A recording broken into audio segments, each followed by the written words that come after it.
This conference will now be recorded.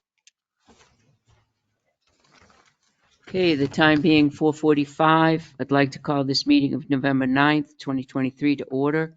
I'll stand for the Pledge of Allegiance. Pledge allegiance to the flag of the United States of America and to the republic for which it stands, one nation, under God, indivisible, with liberty and justice for all. All right, we have minutes to approve. 10:05, the minutes have been corrected.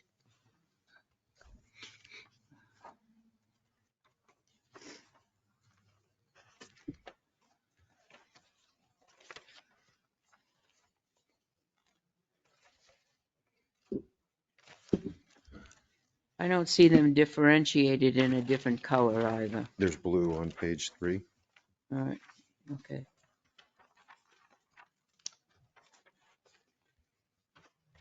I might be looking at the wrong ones. I have two sets here, that's why. Oh, it does. It kind of blends in with the black. But I like that it's done that way. I see it now. I got the wrong set. Thank you.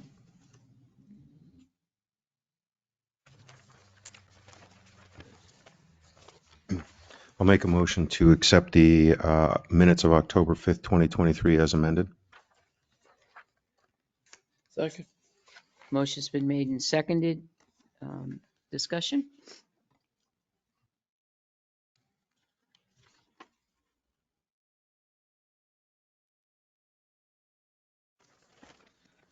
All those in favor? Aye. Aye. Motion passed. October 19th.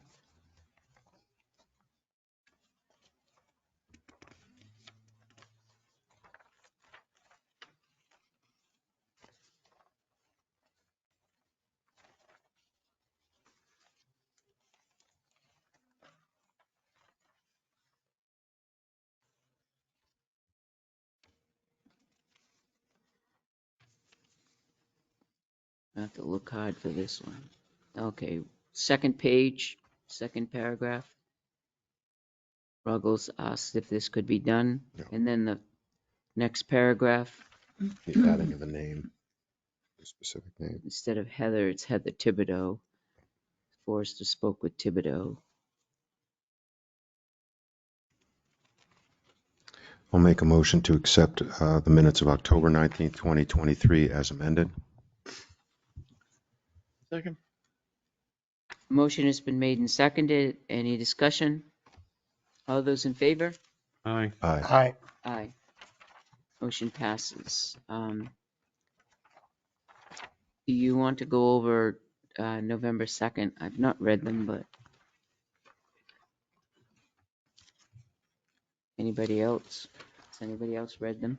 Could we table them? Those were pretty extensive because it was also the meeting with the different committees.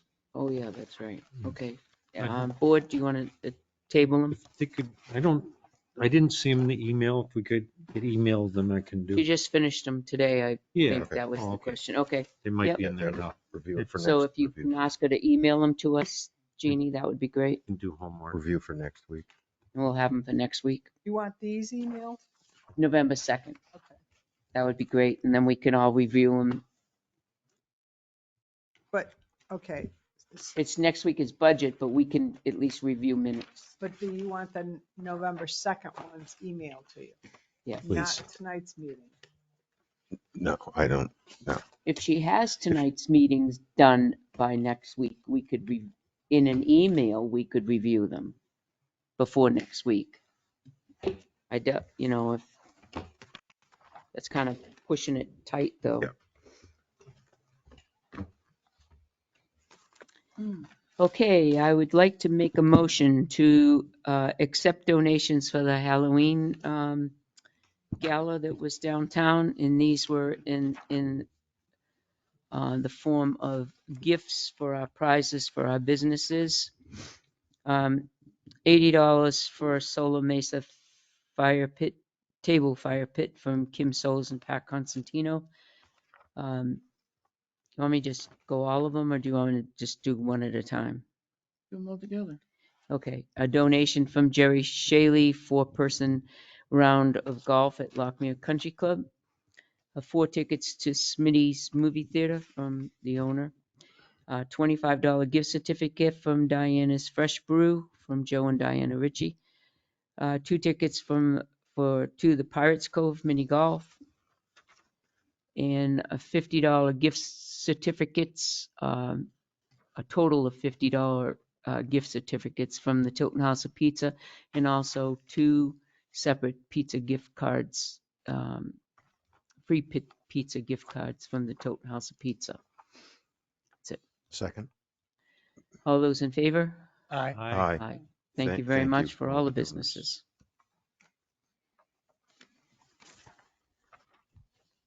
Selectmen's reports.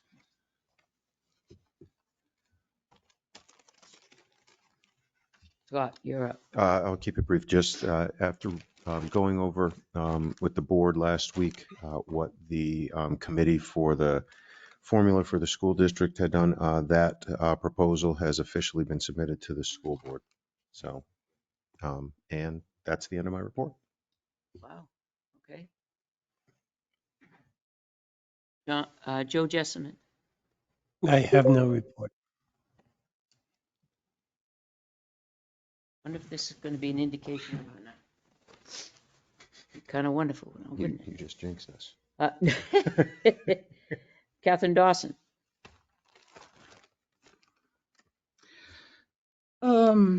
Question. Jeannie, do you know if the application that was filed from park commissioners to use Surratt Park has been returned from them? I have Approved? not seen anything. Do you know if it went? Who would have sent that? Pardon? Who would have sent that? I filled it out and I gave it to Tim to bring downstairs at a meeting about a month ago. Probably should have given it to me. You weren't here. Okay. I would have. Trust me. I don't know anything about Could it. you check Yeah. follow through? Yeah. Because that event is coming up.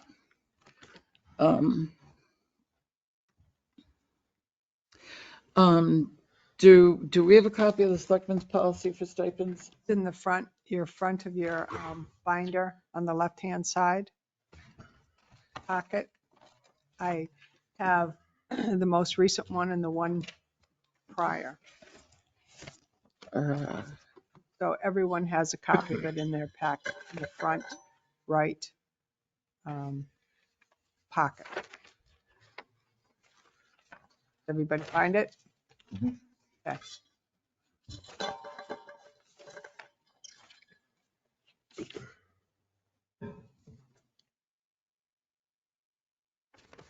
Oh, this isn't the one I remember.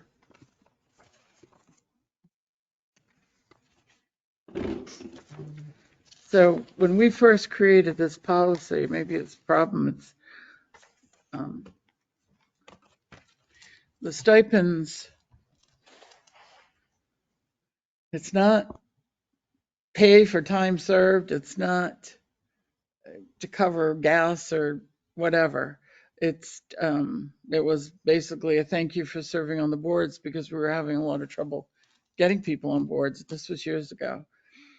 And there was a condition in it, and it was similar to like budget by RSA, and I think planning and zoning are the same. If you miss so many members meetings unexcused, you can be removed from the board. So this policy was based on that premise as well. If you don't attend so many meetings unexcused, you don't get the stipend. My understanding is all the stipends went out without the board approving them, but I guess it's changed since I was here, although I see 2019's. But that isn't, like I said, that's not the policy that was created. I don't think it's changed since you've been here. Doesn't say anything about what I just stated. In 2019, at the very bottom before the selectman's signature, you'll see it says there shall be no stipends for alternates.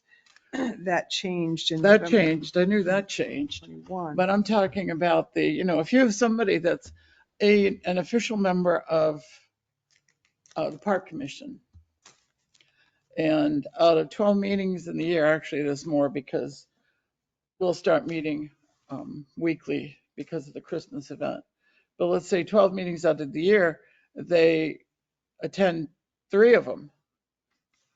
Well, they should not be given a stipend. They haven't, done their service. It makes it difficult for the boards and committees to have meetings when members don't show up. Joe, go ahead. What is the policy amongst the boards for removal of members? It's different for the planning board. The planning board, zoning, and I know budget is by statute, and I'm pretty sure planning and zoning is by statute. The park commissioners, there's no statute, there's no law that says, blah, blah, blah. I don't know about conservation. I think got a there was feeling it's either. the same. Yeah. I think the planning board is 3 no-shows, no call. I'd have to look it up. I don't remember. We have people that are more than 50% of them absent more than 50%. Go ahead, John. I know we've discussed it many times on how to set it up and have it prorated, or we could have it if you have to attend 80% or things, or follow the model that was created by, I think, the Conservation Commission had one. But I don't recall anything ever being instituted in writing and voted on. I remember us looking at the amounts. But, this is something that maybe we should have, some chairmans or committee members get together and see what they think, in the committees, or It's not have up to the us, committees. or have us, establish a written policy and put it in there and make sure it is correct. In all fairness, the chairmans were asked about attendance. We take attendance at our meetings. And the chairmans have been asked every year for attendance. Mhm. Why are we taking attendance every year if it's not adhered to in stipends? See, that was the old model. And it's probably been a year is this, at least 10, 12 years ago I that don't, we started that. I don't believe an attendance was done this year on it, or Well, the attendance has been done every single year. in Every year. The chairman of the planning board asked- brought attendance to Jeannie. Yes, but what does it, what bearing does it have on the stipend?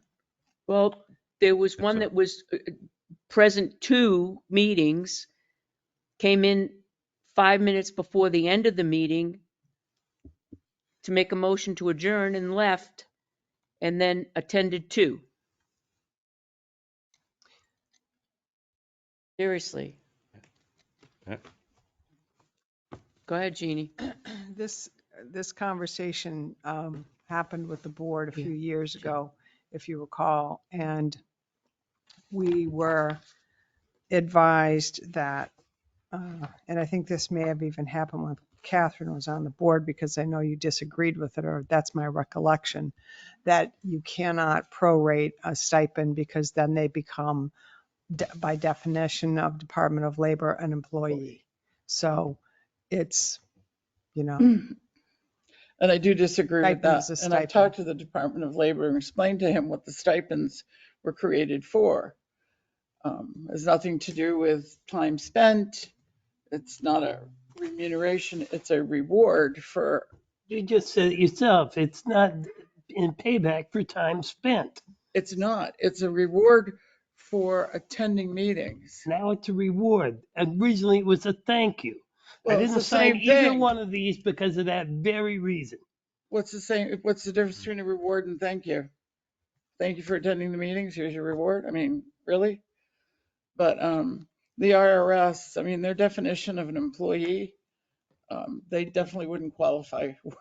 Well, who's asking for a prorate anyway? They either get it or they don't get it. Well, that was the original policy. So, I mean, the stipends have gone out. I understand that. And I'm bringing it up so that we have something in place next year. Because I don't feel that somebody who attends 2 meetings out of 12 months of the year should get a stipend.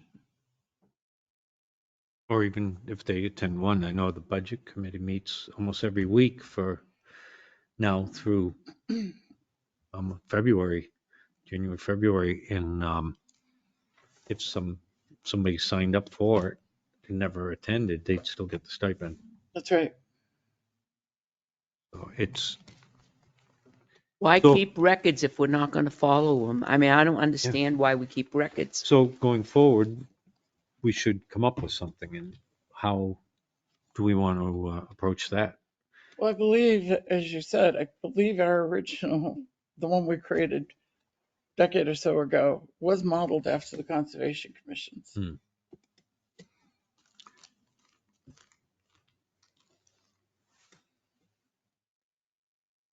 So do you want to address this after, at some point? Could you send the 5 selectmen and Jeannie a copy of the Conservation Commission's? I Policy. don't know if I have that.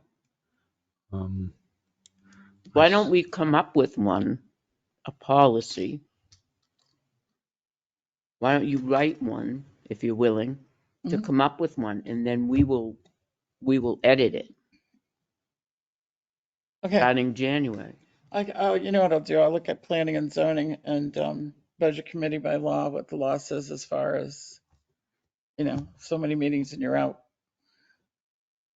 Did you get a copy of that original policy you keep referring to? Because I don't know for a fact that I've I seen. asked for it, but it must we- have been lost. You've seen the original policy for planning, correct? It's when we created the stipends. For It would be a planning, Town policy. if they've attended so many meetings and they're out, you've not ever seen that, Jeannie?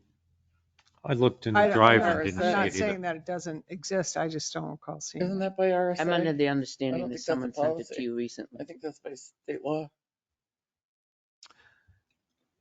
Well, it may be in my email and I haven't seen it. Yeah, I don't mind. I looked through archives of my emails. I typed in stipend and checked in the drive, and I couldn't find anything other than these two. And there was a discussion on, I think it was November 7th of 2022, and it didn't come to a discussion of that amount of prorating or anything at that time. But I do Right. remember something. But I mean, if we change it and then the file is updated with the new policy, would be up to, if Well- there's an email or a, I'll write something out so we can get something in place so that by January we can send it out to the committees and let them know that this is the policy. I know that the planning board does have a policy. Not for stipends. No, That's a selectman's Yeah. policy. But that's a selectman's it's policy, not a policy, it's state, it's law. right? Well, you referred to law, so I know that they do have the, when Joe is referencing the law about so many meetings and so on, that we do have that. Yeah. I mean, I've seen it. It's in those books. The law books up there. The other thing, and It's in everybody's planning board books too. I think so. I think I've seen, yeah. The other thing I wanted to suggest is, and I'm remiss, I should have, excuse me, mentioned it last week, is my suggestion is that reduce the salary of the health officer position to 25 hours. Because you're going to be hiring somebody that has no experience. I don't think you're going to find anybody with experience. And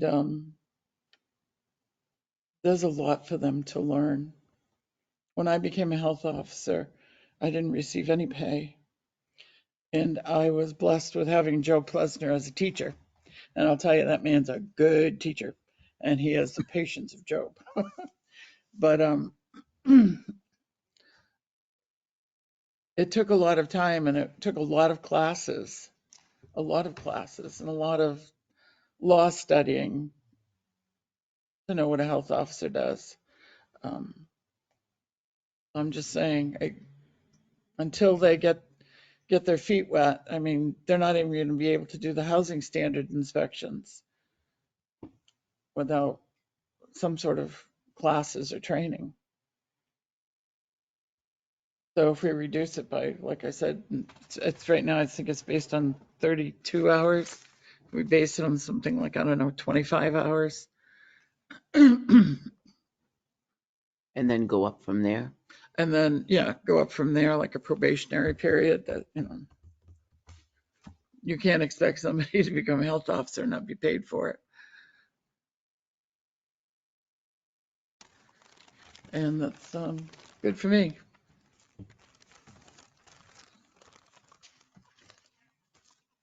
Thank you, Catherine. Yep. John, you're up. Not too much going on. I'll talk to Kevin later. Are you on the agenda to talk to us? No. Okay, well, perhaps somebody was asking, sent me an email asking about Morrison Ave and, you know, what the schedule is, and I explained it the best I could. And perhaps you can, yeah, if you could, Kevin. Red mean it's on? Yes. So I have reached out to Porter Paving to get an ETA on start of the project. This was 3 days ago, and I'm currently waiting for a response. So I don't have much to tell you other than they were supposed to start the last week of October, and I have yet to confirm a start date. Hmm. When will the asphalt plant close? Around Thanksgiving in the past. But I thought, But depending on there the are, weather, right? what's that? Depending on the weather? Depending on the weather, but there are asphalt plants further south that stay open longer. So they might be utilizing those as well. So I am waiting to have a conversation with Porter to see what their plan is. It makes it difficult for you, Very, plowing. very difficult. But just stay persistent, try to get it done this year. So we'll see what happens, and I'll let you know as soon as I hear back from them. Okay, excellent. Thanks for stopping in. Next thing is, I think you all saw the statue downstairs.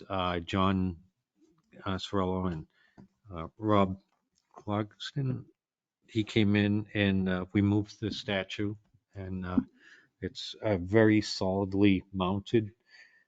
We are in the process of restoring it and patching out the chunks that were missing on the feet. You'll notice that the base is not fully seated in the back, but what it is it's on a standoff, because to go and try and bend that back would probably snap it. So it was solidly put into that space, and it's not loose there. It's just up. By the way, it's all cleaned out. There's no more beer cans inside it, or critters or insects, and it's very sturdy. Yeah, I think it's great. Her first public appearance, and we were figuring around 50 years, that first Yeah. time she has appeared publicly. So, and appreciate being able to have her there, as opposed to moving her to the third floor mansion. She's very heavy. Yeah. Well, Yep. probably about 300 pounds, 250 pounds. Wow. It's so, yeah. And Very I nice talked, yeah, staging job. and talked to the Historical Society that when the time comes that you want her to move on, they will provide that home and the paperwork for that. And they have the insurance and all that stuff. So, Hmm. and I think That would be it for me. That it? Let's backtrack to Catherine. Do you want to talk a little bit about the Christmas parade coming up? No? The date? Oh, the date? I don't know it off the top of my head. It might be December 2nd, but it's the first Saturday. Second. Is it the 2nd? Yeah. Whoa, memory didn't fail me. It's the first Saturday of December. It always is. I believe the parade starts at 4. We will be still using the Union Sanborn Mhm. parking lot. Compass Classical Academy has given us that permission. So that will be the staging ground for the parade participants. The route is the same, up Main Street, past the park to the high school. The fireworks, oh goodness, I don't know what time the fireworks are. I'm thinking 6-ish. I don't know, but Santa Claus will be there. It's the same event every year. It's very well received, and let's just hope the weather cooperates. Okay. Which leads me to the next thing is, are we all going to still continue to go into the town truck? Everyone? I like the town truck. I'll be helping the park commissioners because we've lost members, and they're going to need some help. Yeah. Or we will need some help. I think we're down to 4. For those watching, the park commissioners need help. We need Everyone? members. Members. It's a Not great, 5. it's a great volunteer position. So Kevin, clown on that. Okay. All right. Okay. And this is a reminder, winter is just around the corner if you haven't noticed it this morning. It's downstairs. I certainly drove through it. And the winter parking ban will go into effect on November 15th through April 15th. No parking on any street from 10 p.m. to 6 a.m. Vehicles will be towed at the owner's expense. Also, it would be very helpful if residents could take in their empty trash cans as soon as they are emptied or as soon as possible. Trash cans in the sidewalk are a big obstacle for snow clearing operations. Saturday, November 11th at 11 a.m., members of the American Legion in Northfield will walk from the American Legion to downtown in front of Town Hall, then to the Vietnam Veterans Memorial and back to the American Legion. 11 a.m. Yep. 11 a.m. Usually this is a very, very small parade, and you have a handful of people that are standing out there watching it. So please, everyone, let's support our veterans this Saturday, please. What time is it at? 11 a.m. downtown. Starts in Northfield. Right, starts at the American Legion, and then they'll walk across the bridge, and then they'll come up, and they'll stop here at the monument, and then they'll go across Cannon Bridge, stop at the Vietnam, and then go down Elm Street to the other, right. Also, we have breakfast with Santa on Saturday, December 16th from 8 to 11 at the Tilton Senior Center, $10 per person or $5 for children 10 and under. That's going to support the Wednesday night music group at the Tilton Senior Center. And I think that's all I have for me. I do have some things I can report on. Nope, you said no. Oh, well, I'm trying to fill 15 minutes. Okay. I was gone, but there's things apparently still Gone, that but not happened while I was forgotten. gone. Yeah. All right. So this is just a verbal, I didn't do a written, but the health trust renewal contract for medical, dental, long-term, short-term is in your to be signed file, the transmittal letter, if you'd sign that.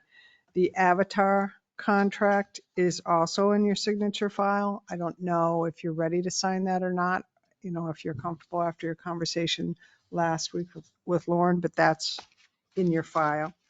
Also in the to be signed file is the attorney prosecutor services agreement that Tim worked on. He had sent that to you last week, and the contract's in there if you want to sign it. The Breeze Line franchise agreement is also in there. That's been reviewed by Tim. We did make some corrections back to Breeze Line, and they made those corrections, sent it back, and that's in your signature file. Yes. Are they paying the same? When the other guys we signed the original agreement, there was a grant. Yeah, there's not. We checked. Well, isn't it supposed to be apples to apples? That contract, we grant them the contract Mhm. because there's a no compete clause, but they have to match the contract. It can't be any worse than the contract we have now. Well, the contract you have now was Atlantic. Now it's called Breeze Line, right? And that contract did not have a grant in it. We did ask them, and they said there would be no grant. Comcast, you have an agreement with them. They have not actually started. They're in process. But I do believe that there was a grant with Comcast. Mhm. $10,000. Although we haven't done anything with it yet because it hasn't actually started yet. Yeah. Can go back and ask again, but happy to So do can that. we deny the Breeze Line contract? I don't think we can. Well, if the original agreement that was negotiated, and Joe, I think you negotiated that, that was quite, That was a consortium though. No, it was a consortium of people and I was the Tilton representative. Right, and that's where the contract came out of. Correct. That's what their purpose was. right. So if this new contract is supposed to be the equivalent to the old, it's not. Right. I agree. So we shouldn't sign it. And, And tell wait a them. minute, wait a minute. Breeze Line is Comcast. No. No. No. Two All right, Breeze this is Line- a Breeze separate Line was- company. That's correct. Breeze Line was MetroCast, Right. And There we go, Atlantic. MetroCast. and Atlantic Atlantic Broadband. It was one of those It went- cast yeah. ones. It went Um, MetroCast, Atlantic Broadband, was Breeze cable. Line. My understanding was that we made assurances that we wouldn't be giving franchises to other people if they didn't match the contract we have now. Well, like I say, I'm happy to go back and ask a question Okay. again. So We let's asked it once. not send this away until we have assurances. Okay, I'd so like to, just like don't to sign know that. if we We can already hold them did to the that. halfway Okay, up then there. I won't send Just it hold it, anywhere. right. Yeah. Okay. It's only The two ci- signatures anyway, so. the Civil War Monument Fence. Superior Fence is going to prepare a quote for a steel fence like you asked. Just wanted some clarity. Did you want the whole fence replaced steel or just the damaged piece? It's not really going to match if you just replace. It was, my understanding was the part between the abutter, just that one leg back. of the triangle. The whole back fence. The whole back fence. We know I it's mean- not going to match, but It's so hidden with shrubbery and trees and. it will be hidden with shrubbery and trees. And when you say the whole back fence, is that on Winter Street? Is that the piece? The Right. one that runs at Winter Street. to Not Main Winter Street. No. Street, but the back where Nate's property, Oh, okay. right okay. in The between piece But that Nate's but I abuts property. mean, eight- take So the it's corner like from that. Winter Street Okay. down to Main Street. It's like a all triangle. Oh, that way. The back That's end what of I the meant. triangle. So that Yeah. is part of it. So his Okay. parking Okay. lot's here, I will it goes turn all that the way way. down. So Yep. it goes from the Winter Street to Main Street. That's what I meant. I did, So Are we they moved the quoting triangle. us with a fence that's a reasonable facsimile to the basic fence? well, I would say yes. Okay. He's been out there, he's Good looked call. at it, Little and black with I those. had come back to you and told you that he couldn't do, In a fence. but he could do steel with that's what he said. We'll see. So Did he look, I'm sorry, did he look at that section of Winter Street that's been knocked off its base? I don't know. I can ask him that. Because that should be fixed. just put back on the base. Yeah, it's not a big, you know that one, the one piece, somebody had struck it. Yeah. Maybe the next time he comes down, I'll have you meet with him. Okay, that'd be great. Um, So just had one more question on that, because I think it was last week, the week before, we were discussing it, and so that Kevin couldn't repair it, but we were asking if Kevin could remove that, any of those pieces that are removable and store them, not repair them, just, and, you know, as opposed to having the fence guys kind of save good parts. all right. I did order 200 test kits for the senior center, so they're expected to be in next week. Thank you.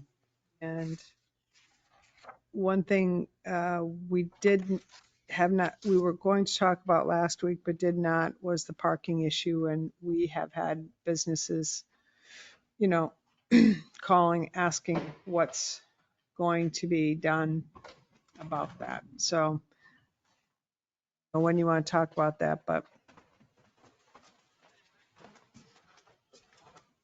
that's all I have. I think it really is a subject that we need to talk about sooner rather than later. I think the expectation of somebody asking us to provide parking, it's really not on the onus of the town. However, have provided it in the years past. Doesn't mean that we have to. The lease is just that. A lease is an ending document, and our lease ended. You know, I don't think we should spend tons and tons and tons of money to try to provide parking for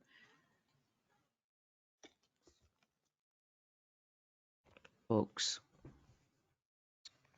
It's my opinion, but I know I'm going to get shot in the head on this one, but No, I think you're right. I think we've done the best to use the parking spaces that we've had.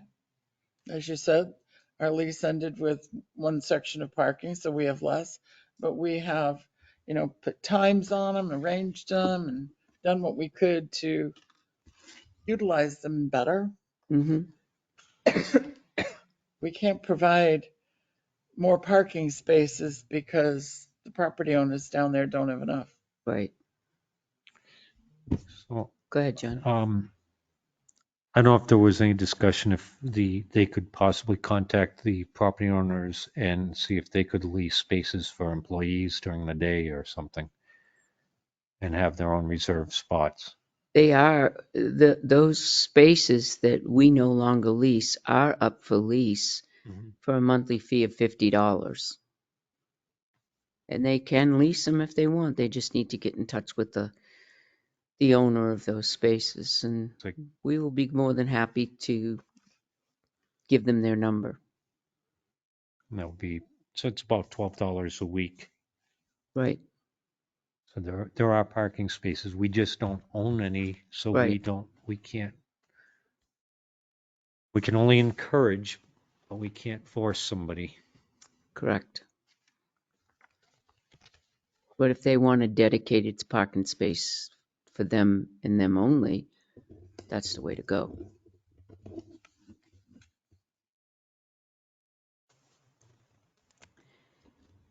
That's all I Any- have, unless you have any questions for me.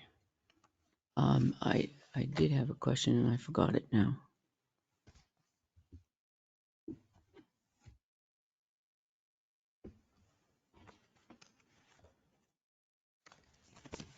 It'll be brought up sometime in the near future.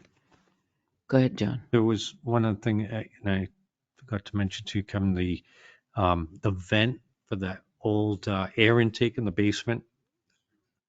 Yeah, and I don't know if you can insulate that off. We may have to put some type of air to come from the basement, not into the burner part, but to the other part to keep those pipes from freezing or insulating, because we have very efficient heating system now, so we're not actually heating that room as much. So we'll need to keep it a little more airtight so that the pipes in that room don't freeze. Oh, I know what it was. And if you Anybody need turn any, on I the- have some foam insulation that's that thick a piece that I was gonna pitch out, so The I'll heat donate tape. it. And the other thing, so when I came in over the weekend to do the statue, I think it was Sunday, so it was about 72 degrees on the thermostat in the hall. I didn't know if, we should look into getting a thermostat so that on the weekend or the nights, it sets back, after meetings are over, 9 o'clock, it can set back to like 65 and then turn back up in the morning on the weekdays so that does it, because it's no sense in, on the weekends, um, leaving the building that warm. Try that out. So a thermostat's pretty easy and good way to do it.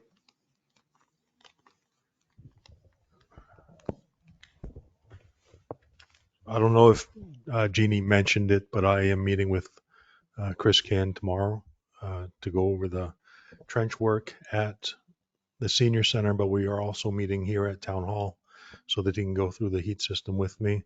At that time, I can, with your permission, mention maybe a different thermostat that would do such a thing. Is everybody, Yeah, programmable thermostats aren't even that expensive. New Hampshire Saves has a good deal right now. I and don't know if they can do it commercially or not, but they have a wonderful deal on anybody, residents or not, that they have for thermostats. the other part of it is maybe also include Tim on it because you can make them so that he or somebody can access them, and change the program remotely or whatever has to be done. Okay. That's it. Thanks, Karen. I remember what I was going to say. Christmas and the day before Christmas. Christmas is on a Monday. How are we going to work that half a day? Have you thought about that? And are we going to have a luncheon? Are we going to have you put any thought to any of that yet? I have not. Christmas is on the 25th, Monday. I assume that day's off. Yeah, I think that's a holiday. I don't know if we should do that just yet. No, I'm just kidding. Okay. Really want to, But she's going with the Grinch theme. I know. You know? That's what it is. An option. I think that one happens to be listed in the employee manual. That will get me shot. I know that. Uh, I think it's listed in the employee manual. So typically, if you were going to do anything, it would be on Friday, Right. 22nd. But no, I haven't. Okay, far can ahead. you figure that out in the next couple of weeks so that we know what we're going to anticipate so that we can do something about? Well, you do know that on the 21st, you have your cookie contest. I thought we voted that down. No, Yes. I'm pretty sure we did. After you won, you're eliminated from competing that following year. Oh, that'd be That was great. That's super. That's a great idea, John. That's the first time you've come up with something really good right now. I love that thought. You're right on. I like that. Do you want to chair the rest of the meeting? This is wonderful. Take that note, You can have Jeannie. your cookies. got it. Got it. Make sure that's recorded, Susan, please. Okay. Time being 5:30. Do we have everybody with who's coming? I believe so. So New Hampshire DOT and McFarland Johnson on Califf Hill Road. And I understand that you're also going to talk about the island and the scope up there as well. Okay. You folks want to come up here, or do you want to pull the chairs up and we'll give you a mic, or do you want to, you feel comfortable back there? You can, Use the podium, wherever you want. however you want to do it. whatever you're comfortable with. If you want to sit up at the table and talk to them, or, Yep. so you could probably grab those chairs. Yep. And there's one right here too, Brian.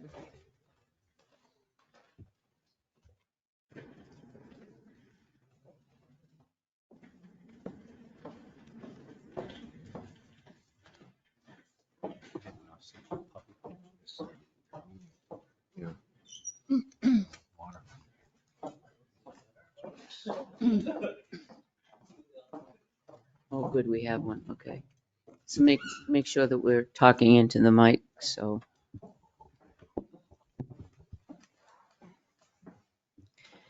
I'm gonna talk like a Mainer for now. If you all would introduce yourself and where you're from, from McFarland or New Hampshire DOT, that would be great. Kevin Russell, Project Manager, NHDOT. Thank you. My name is Bill Watson, NHDOT, Bureau of Good. Planning. Okay, And Brian Colburn with McFarland Johnson. okay, good. Who's gonna go first? So, so the impetus for this meeting was Brian had asked the board to meet with himself and DOT to discuss the proposal by McFarland Johnson, because there were some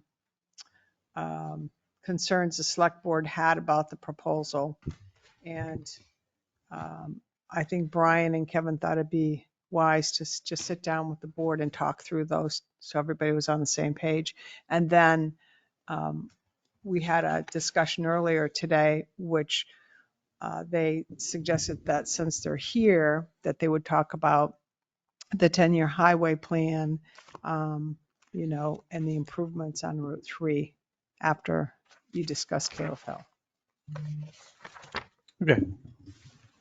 Yeah, so I think I was last before you in late August, I think, to go over this. I did watch the videos from a couple meetings in October and maybe even one in September. And, so I kind of have a sense of some of the concerns and can certainly answer any questions you have about the proposal. But I want a DOT here as well, because I think some of those might expand beyond the kind of $100,000 cap that's been established. But also just to, I think, talk through the process of how this is going to unfold going forward. I was getting the sense there's a lot of, or some reservations from the board about, are you going to lose control of the decision making? I know Selectman Ruggles used the term, I think in one of the meetings, that you feel like you're gambling somewhat here on this project. So hopefully, my idea was just kind of an open discussion. If we want to start with some of the questions on the assumptions we have in the scope, we can do that. Or if you have more high level questions that you want to pose to DOT, we could start there if you find that more helpful. Board, anyone? I think, Talking to the mic, John. I'll jump right in there. One of the concerns we were looking at that a lot of you're using previous studies that were done on things like the brooks and the streams and all that, and the water flow and the whole hydraulic stuff, hydrology. And over the past 5 years, there's been a big change in that up there. There's been, I think, a solar farm that's been installed, which would normally be absorbing a lot of that water. So the water flows change, roads have changed, driveways have changed. And the original studies don't account for that. So our concern is that, just the hydrology of that whole section may not be accurate on the old reports. That was one of the concerns. Right.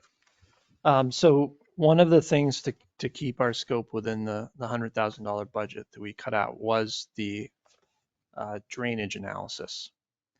We hadn't heard a lot of, in discussions with town staff and I think even what I've witnessed, it's not like the road's flooding right now. So we decided that's an item where we felt comfortable not doing it right now.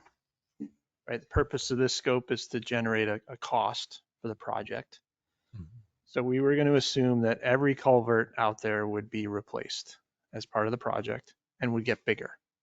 I think the assumption was it would go up 25% or basically one pipe size, to capture really the majority of the cost. If we wanted to be more conservative in that, we could go up 2 pipe sizes if you felt that, the drain. And the thing is, what is that based on? Do you want to go 20, up one pipe size, or you want to go up to? Is that based on any like real concrete numbers?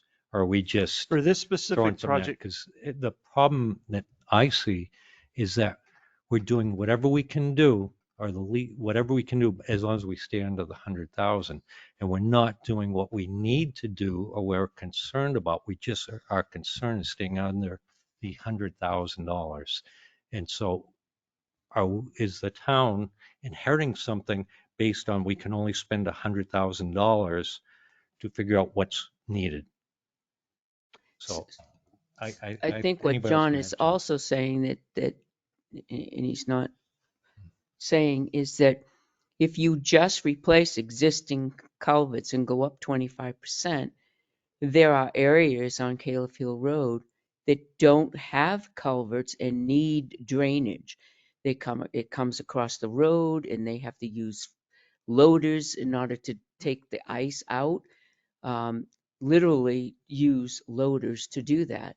And it needs drainage. So if you just go by what's existing there, we failed already. And we don't want to do that. yeah, I did want to clarify that. So that assumption was based off just the replacing existing culverts. Hmm? There's additional scope in here for us to, yes, understand where new drainage is needed. Mhm. So ditching, putting in new driveway culverts, new culverts across the roadway. I mean, we would get that information from our field walk that we're going to do, working with the public works director, the listening session that we have.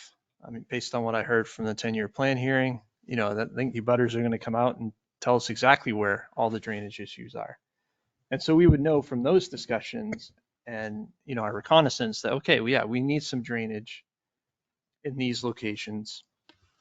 It's going to be supplemented with some survey. And again, the goal here is to get, the goal of this study is not to design the project, right? It's to understand the cost of what the project will be.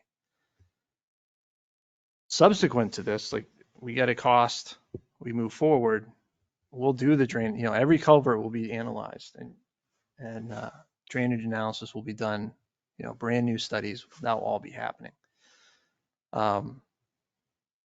This scope will give us a reasonable cost. An 18-inch culvert now, we're going to assume it's going to go to 24-inch. Majority of the cost is just, digging the trench, putting the dirt back. At the end of the day, if it needed to be a 30-inch, it's really not going to influence the cost estimate at the end that much. What if you had to put in 3 or 4 culverts that aren't there now? Yeah, and we'll, as part of And the drainage, so that. Yep. And our problem is we're looking at this basic estimate. The cost of that is not included in this. No, You're so saying, so what you just said is this estimate, it doesn't make any sense. It doesn't have any value because, we're telling you that we know of areas where there's a problem and there's no drainage. So you're gonna have to put drainage in to solve the problem, yes, whether you have to add culverts or not. But that's an added expense that's gonna be added to this. But you're saying it's gonna take place later. so yeah, just I guess You're gonna add that expense later on, but so this is not. when you say add that expense, what are you talking about? So More? I'm looking at, and I'm sorry, I'm coming into this late in the game. You've got at the end of this proposal, you got a total estimated cost of $99,957.07. Mhm. And my understanding is there's $100,000, cap. But this estimate doesn't include new drainage that's gonna have to be put in or anything else that we may find when you actually do go out and do these surveys. So what good is this estimate? This, Because it's certainly gonna, those other new finds are certainly gonna send it over the $100,000 mark. I mean, I guess my problem with this whole project is, what is it, 300, how much has been set aside for this road project? 3.25 million. Five. I don't think it's gonna be enough. I've lived here all my life, I know this road. Yep, given my, It's atrocious, it's horrible. yeah. It's gonna be the worst road in the state. So there's a couple of things to try to remember about this process, and maybe we need to step back for just a minute or two. Typically, when our bureau is involved, Kevin is a project manager in this case, working with Brian and McFarland Johnson, we have a design process that takes 2 or 3 design steps. The first step is this first effort, what we would typically call an engineering study. We're really getting a high level look at what's out there today. And that won't give you the answers on a final design. $99,957 into this, you're not going to have a set of plans that are ready for construction. You're not. You're going to probably have to spend twice that, another 100,000, another 150,000 or more to actually do the designs that you're talking about. What additional do we have to add? What additional drainage do we have to add? What additional culverts do we have to add? What else are we missing that Brian and staff are going to capture from the field visits and the reconnaissance and the listening sessions? This gets you into the ballpark. Are we at a $3 million cost? Are we at a $2 million cost? Are we at a $5 million cost? This gets you to a ballpark. And then as you finish this and you get some idea of options that are out there for different cost estimates, then it's within your control and the Public Works Director's control to direct us which option to move forward with. What do you want us to look at further? What do you want us to design further? The limits in this process is at the end of the day, the legislature has appropriated $3.25 million to help improve Caleb Hill Road. It may take 100,000 now and 150,000 or another 100,000 later, which leaves you about 3 million for construction.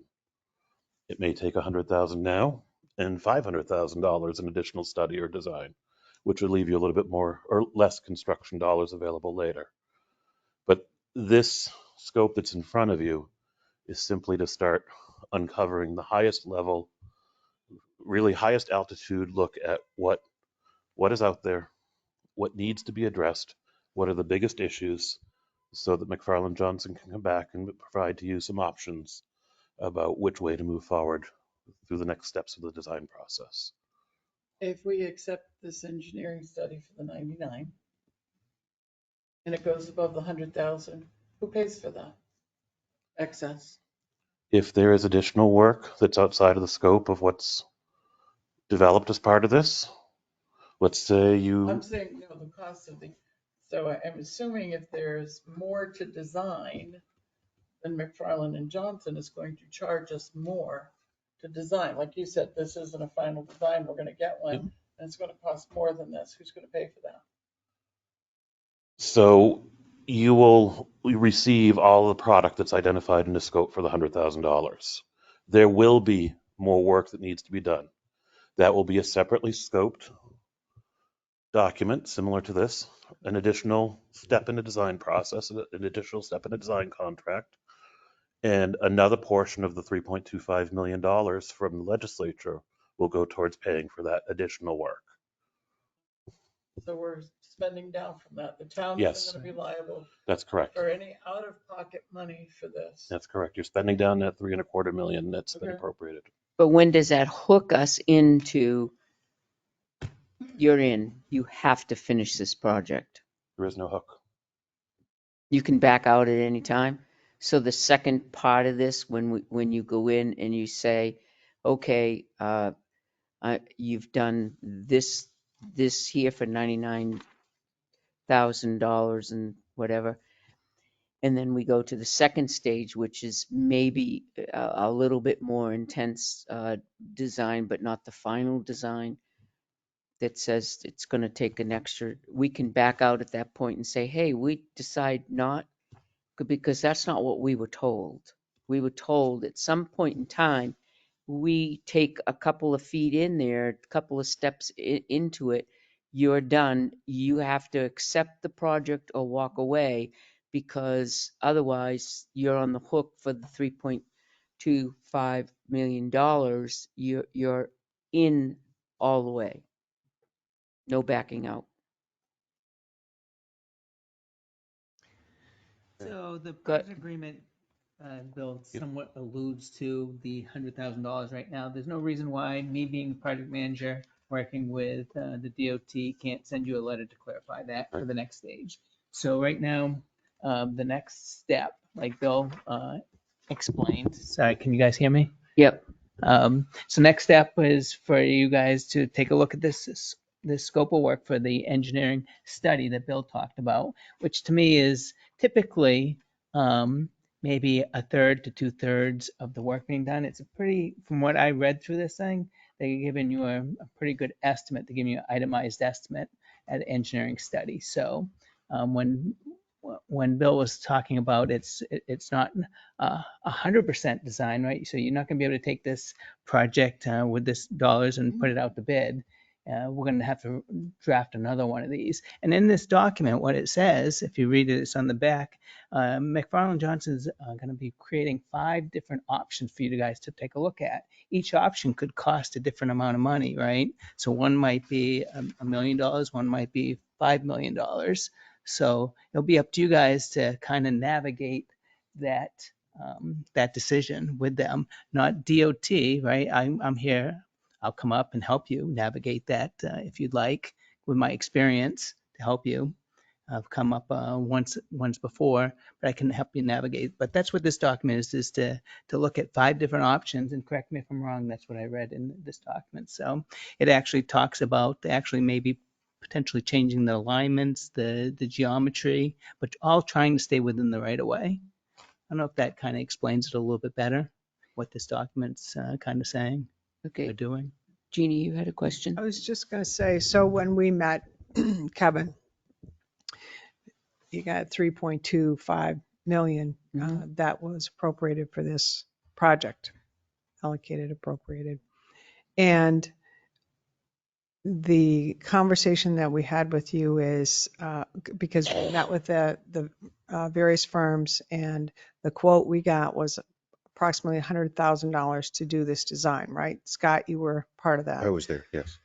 And so we had said, well, we don't want to spend that money. Can we use some of the 3.25? And you said yes. And we said, but what if after that we don't want to do this? Are we going to get reimbursed? Because we have to pay for it up front, which is why we took out a bond last year. So we're going to pay for it up front. Will we get reimbursed if at the end of this we say, we don't want to do this project, it's going to cost more than what we thought? So today when Kevin and I were on the phone with all of you, and maybe we just missed it the first time around. And Scott, I think so it was the first time that I heard that there was a next phase.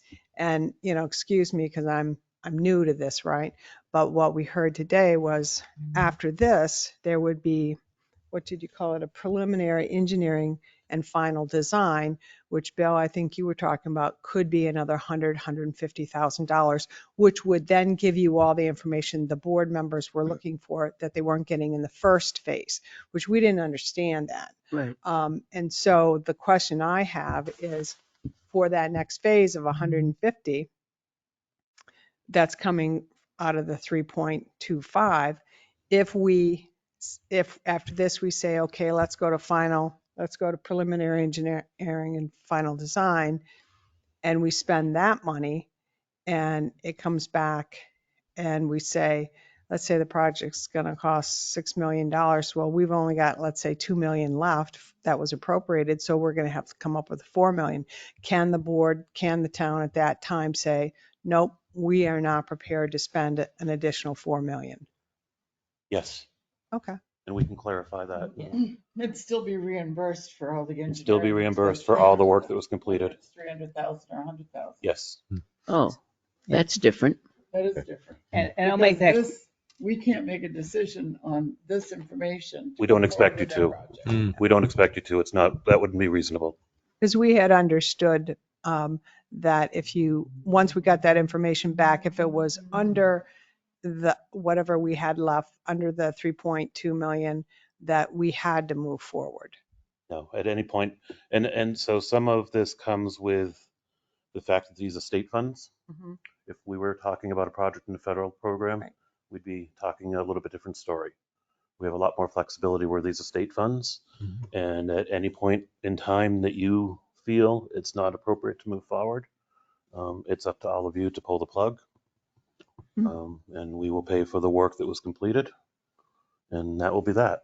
And I'd like hopefully, to see that in writing. absolutely, we'll put it in writing. absolutely. So my next question after you commit to putting that in writing, that's great.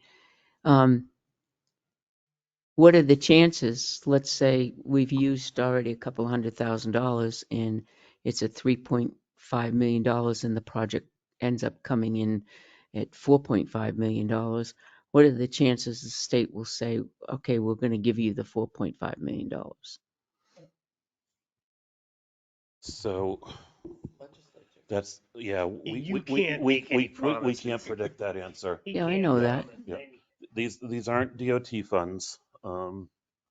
We don't, except for our operating budget, we don't receive capital improvement funds from the legislature. Okay. Um, So we have to go to the it legislator would to be a get them. legislative Okay. answer. It's legislatively Yeah. allocated funding. We can have Jeannie handle that. That's not a problem. What you could what you could do through the design process is ask McFarland Johnson to develop alternatives if you got to that point, Mhm. so that, let's say you had $2 million available, and I'm just using round numbers, but if you had $2 million available after the design to do construction, what do you reasonably think you could get for $2 million? What do you think you could reasonably get for $1 million? What is the minimum construction project that you want? And then when you bid it, you can add different alternatives onto it to get up to the dollar amount that's available to spend. If Okay. we were going to consider that, I'd want the state to keep it as a Class 2 state aid road. Well, That's- yeah, that was my next question. Is it the expectation of the state for us to take it over after this project? It is. Okay, Pat, go ahead. I did notice that there was somebody, I know, I didn't I know when figured you we'd wanted go, to do that. I'll ask Just to for recognize input that they're- in a minute. Go ahead, Scott. So just a couple of things now going through what we've just gone through. I think I heard, and Brian, I think you can clarify for us that they said there's that you would put out sort of 5 options at the end. So just spitballing, that could be from sort of the Band-Aid option to the fully gutting the entire road, et cetera. I mean, So you know, the 5 options are really 5 different locations along the road. Okay. Where we would look to improve the geometry. So Okay. there's what I would consider a base project where just leave the alignment, all the tight curves, all the sharp crests as is. We just come in and improve the sub base. So through the geotech program, we're going to punch, I forget how many holes in the road. We'll figure out where there's shallow ledge, where that needs to be taken out. We'll figure out where the boulders are under the road, where the spring is under the road. And there'll be areas where the road will need full reconstruction, dig everything out, put new gravels in. I think there are likely some areas where we could reclaim. That's base project. And then we'll say these at 5 locations that we'll figure out where those 5 locations are together. Do we want to look at flattening any of those sharp curves? Do we want to look at changing the horizontal or the verticals, so maybe you can see a little bit farther? We'll identify those 5 locations and we'll say, okay, if you want to do those 5 things in addition to just the base project, it Got it. changes the cost Okay. incrementally. Okay. I got it. That helps. The other piece is, if I'm getting this correctly, that we do the McFarland Johnson piece, there comes down to the design piece next. That benefits the state anyways. If we say no to the project after that, they're going to have all of that in hand as they have to maintain the road. They Right. haven't done So, anything up to this point. What good is that information going to do them going forward? All I'm saying is now I understand why You what may- their willingness to pay for it is. You may think Right. I'm negative, and quite frankly, I am. And that road has been neglected by the state for all of my existence and knowledge. And now I feel like the state maybe isn't doing all it can to put it in. If you want us to take it, see, it wouldn't be in that shape if we'd had control over it all these years, because we would have had to fix it. State doesn't have to fix it. So, and now I'm just skeptical. I've been going through this. We had bonded money years ago. They were going to do it, but then all of a sudden the money disappeared. And that's another one of my concerns. The money just disappeared. We were approved for a certain amount of money to fix that road. And the next thing you know, the money's gone. We're no longer on the list. We're out of luck. Yeah, what It's you're just referring different about money. there is the state aid highway program. You're right. And that was discontinued by the legislature. Right. And there were other projects that were in the queue ahead of the Tilton project. There And was. because of cost creep and scope creep and inflation on the other projects, Mhm. you're right. That program did run out of money. The difference with this one, it is a non-lapsing appropriation for this project for the town. Highly unusual. Yep, it is very unusual. But 3.25 million reasons why they want to give it to us. They shouldn't have taken it in the first place. That used to be a town road decades ago. Well, Really? Seriously. here we are. The state came through and took a lot of those roads because they were connector roads. Oh, okay. Because they're afraid like Tilton might close it to Sammerton and that kind of thing. That's why Oh. they made them State roads. Because, why not? That's why Silver Lake Road, even though we had that project, remains a Class 2 state aid road because it's a connector road. Right. You get it. Okay, I'm gonna, any other questions? Because I'm gonna open it to the online. Anybody online that has a question for DOT or McFarland?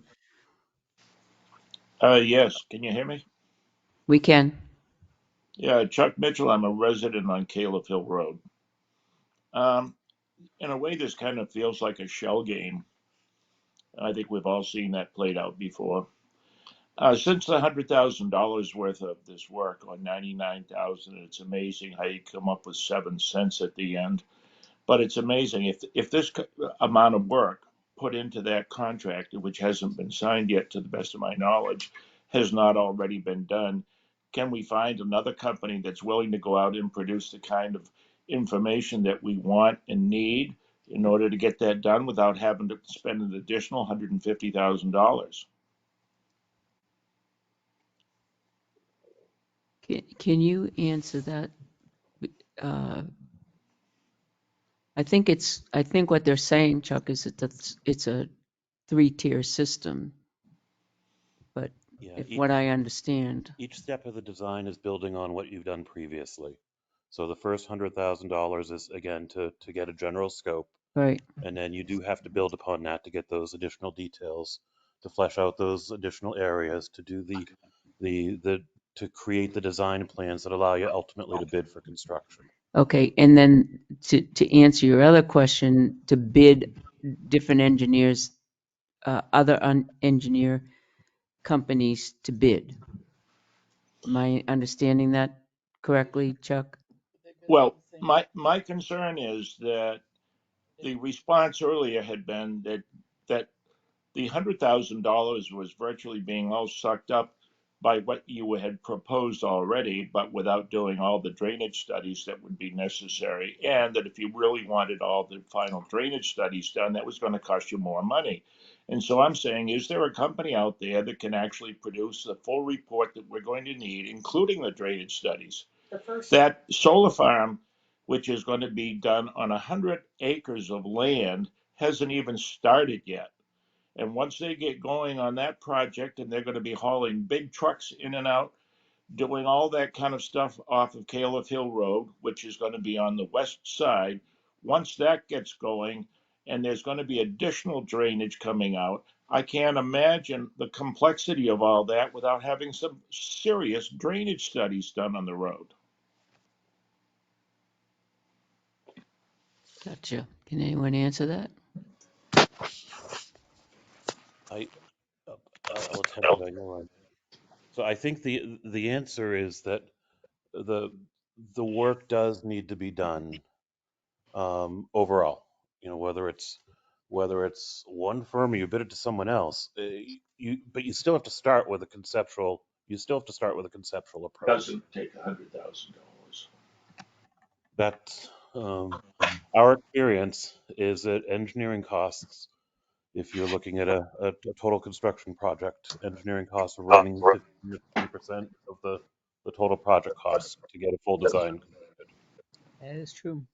And so to talk about a total design cost with a study and additional work of $250,000 to $300,000 is not out of the ballpark at all in a project scope like this. Okay. I don't think you're going to find a firm that would be able to do a full design for this project for $100,000. Well, I think what the resident was stating is that if we know that that's not going to complete it, and we're going to have to throw another 150 in, why don't we just bid it out and get the whole thing done for the 200 or 250 that we're expecting, so we have a complete set up front and not, keep adding on. So I think part of this approach, and Kevin, you can correct me if I'm wrong, Sure. is to help the town to feel like they have control and to help you to feel like you're minimizing the risk in investing too much. We wanted to make sure that we put very specific, and you're asking for it again tonight, which is totally appropriate to ask for certain things in writing. This $100,000 milestone, I guess I'll call it, was a deliberate measure to make sure that the town was able to procure some services, get some answers to the higher level questions, and then stop, consider, and determine whether you want to move forward. But most engineering contracts typically do include in their scope and fee the full design, but you only typically give the engineer a notice to proceed with a certain portion of that work. So the way we would approach the design, even if this is a full engineering contract, would be to have MJ move forward just with this engineering study in either Yeah. case. Yeah. So the thing I'd add to that, Bill, would be is that I would agree with all that, but because there's 5 different alternatives, things that are being looked at a very engineering study level, very low level, you then can develop a scope and fee that mimics what the town is envisioning. So that's why it's critical to do this in steps, right? Because for engineering firm to say, okay, I'm going to do final design for all 5 of those different alternatives, it's going to cost you a lot more money. If you do it in steps like this, you can then say, okay, we want to do 1, 2, and 3, but not 4 and 5 in preliminary and final, and it'll save you a lot in PE. So once you get through this first step, you should have a good vision of what you want. So now you mentioned the 5 steps. We had a public hearing on just the whole 10-year plan. Weren't you there? I did not come to that. Okay. So I don't know if you watched any of that. it was very You'd like clear from the residents, they don't want the road widened, they don't want it straightened out, they don't want it turned into a road that would make ease of traffic to flow faster. They like it with the curves and all that in it. So that eliminates that step pretty much. Perhaps we need some other input on it.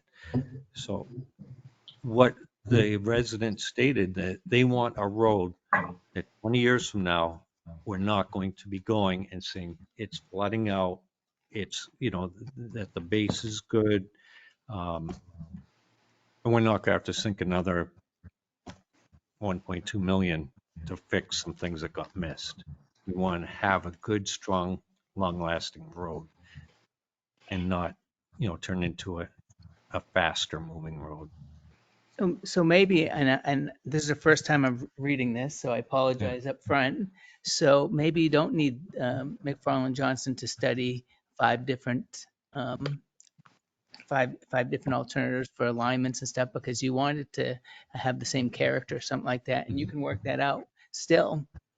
Does that make sense to everybody? If you I was just speaking for myself. I don't know if Yeah. anybody else. Yeah, no, I was at the 10-year plan Yeah. meeting, so I heard But, that response pretty loudly. I guess the only caution I would say is that, I mean, I saw the variable message boards up during the week, but the meeting was for the 10-year plan, Mhm. right? We're going to do a meeting specific to Caleb Hill Road, right? In addition to the signs, the blinking signs, we'll likely have the town send out mailers to all the residents to make sure that everybody on the road is aware that we're having a meeting to discuss the project, to talk about, is there a need to flatten curves or not? That's what that listening session is. That's in the scope. So if after that meeting, it becomes pretty clear, like, yeah, we don't want you to look at any of those five options, then we don't. Our contract it's not a lump sum contract. It's basically, we get paid for the work we do up to a certain amount. So if after the listening session, we want to strike some scope items out, say we don't need to do this, then the price comes down. Or we could Okay. include other things that we would have had Yes. to pay for Yep. after. So we do the bond on it, and then that could be, because, we're getting to winter, so things are going to get delayed. And then we pay for the first part, and then it's going to take more time to pay for the second part, and then they start the construction for the roads. Now, we're going on the hook and paying for all this, and then we have to wait to get reimbursed, which has additional costs. Maybe you can explain that. Jeannie? Well, I think Kevin could probably Yeah, answer I'll try, that. and Bill can correct me if I'm wrong. So with this type of funding, when you get to the construction phase, we'll pay basically once you get there, and I get basically 100% plans, and you're ready to go out to bid. We'll reimburse you for all the PE. All right. And we also would be giving the town half of what the construction cost is going to be once we get the bids in. So you get the bids in, we'll give you basically give you half up front. So you'll get half that construction. So say it was $3 million from the contractor. And I got to be careful what I say, because there's also CE costs, there's PE costs that go on it, but just round numbers, 3 million. Then we will be giving you a check for 1.5 million with just to start you off. And then when the project's completed, then so you'd have, when it's completed, then would pay the remainder. Once I do a final field walk and stuff, does that kind of make sense? So you get 50% up front. That's how the state aid project works. I know we had some tough on with Silver Lake Road getting paid back from the state for many, Yeah, have you done a many state years. aid bridge project before? Have you guys ever been involved with a state aid bridge? It's very similar, the payment structure. And No, we did a state aid road project. yeah, and I can I brought it with me, so and I can give it to Jeannie. It's on our website, and it's actually in the scope, which is nice. and it's a document, and I'll give it to you guys, but it explains the whole payment process Mhm. of how we do it. So I can give that to you if you'd like. All right, so I brought that, Great. but I tried to summarize it to you guys today. Yeah. To go back to Chuck's question about another company bidding this differently, they really couldn't have. I'm looking at attachment B, which was referenced as tying to the bid. It says design environmental analysis procedures for municipally managed state highway aid program projects. And it's the state that's requiring this step Thank you. process. Am I correct? What That's what page? I'm reading. It says environmental consideration concept plans, starting with preliminary plans, and then finally you get to finalized plans and contract proposal. We So do, this, yeah. what they did was for We, state we requirements. do require a stepped design process. Okay. But you can contract for all of those steps and only give permission to move forward with one step at a time with a firm. Or you can choose to contract one step with one firm. You could contract another step with another firm. You could contract the third step with a third firm. Doing that, you lose the experience and you lose the momentum of the consultant that's been working on the project. But you could do that if you wanted. But our design process, for us working with communities, we have a 3-step typical design process. If this were a DOT managed project and we were doing it internally, there's 7 or 8 steps to go through, all with the same outcome. You're checking in at certain milestones, but we try to simplify it and make it more friendly, quite honestly, for the municipalities. And the process for hiring is not a cost-based. When you talk about bidding the engineering, the process of hiring an engineer is based on qualifications first, and then negotiating a price for the work that they're doing second. Qualifications-based selection process. So we're not bidding. You may be able to do that if you're paying with it with your own funds. You may be able to hire an engineer in any way that you want, whatever local ordinance you have. But with using by state law, using state funds or federal funds, you have to do a qualification-based selection process and then negotiate after that.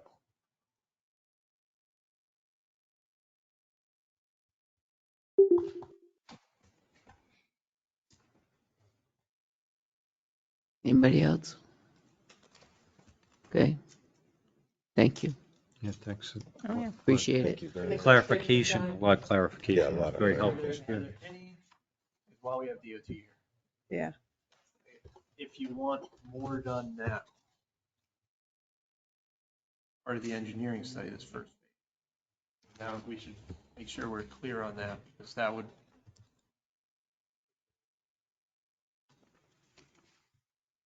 You're gonna have to get there. It's gonna have to go over that anyway, because you can't make assumptions. I put it away on some of the things that you stated in here that you make assumptions on. yes, yeah, so by the time, to get to And it's construction gonna go drawings, over. to get to construction drawings, yes, it's gonna go over. But the $100,000 limit in the municipal agreement is specific to this phase. They're It's gonna not, go state line. And it gives us a Yeah. no free card. Hmm. Because we were on with the understanding that, once we reach that limit, we had to go forward with this project, Yeah. whether we liked the final design or not. And that was not acceptable. Right. So when you give us that letter, then we can, So you knocked right them now, off? we're gonna be in limbo until we get that letter.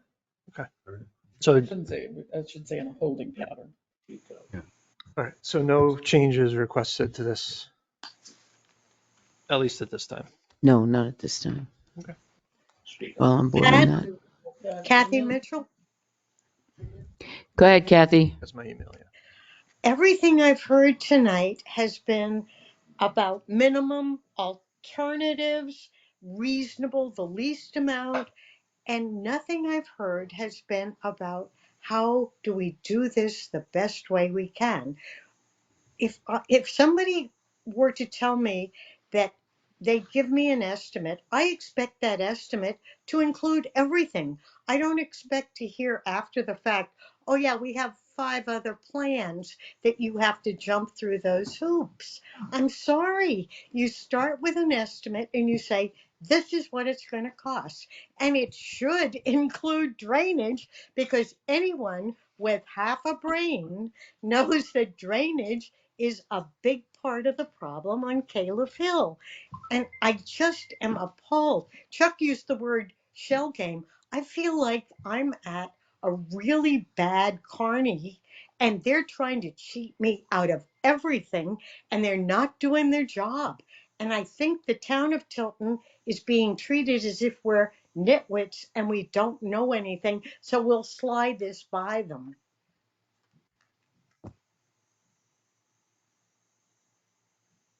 Thank you, Kathy. Anybody want to respond to that, or? I'll try to. Okay, Kevin. I think that's a great point, and I didn't really think about this, and we can have this open discussion right now. Maybe we do want to add in a drainage study now that I understand the scope, Brian, that you're talking about.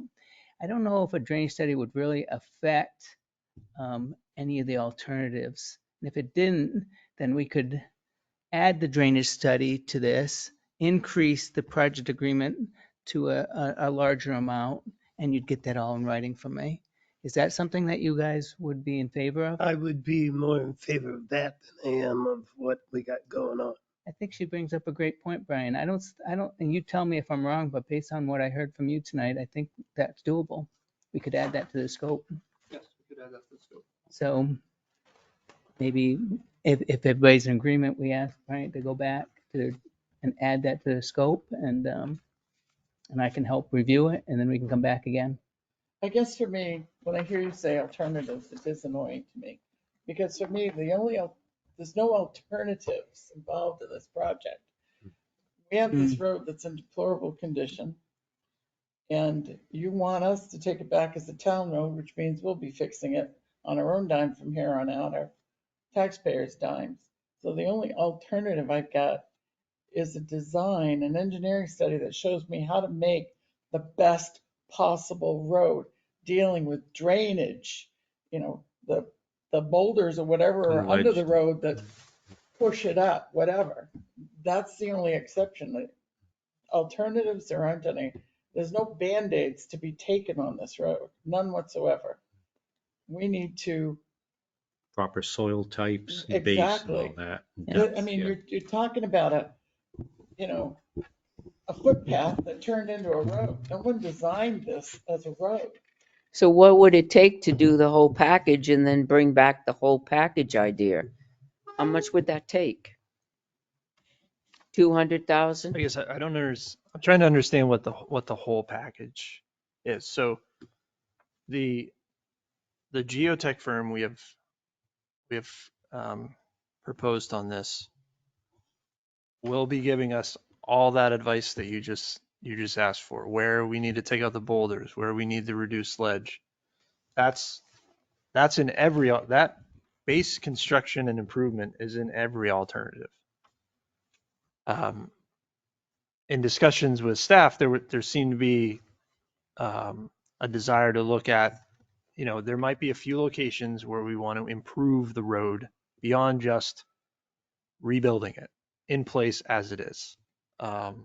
Thoughts I've had is we may hear that people want it a little bit wider.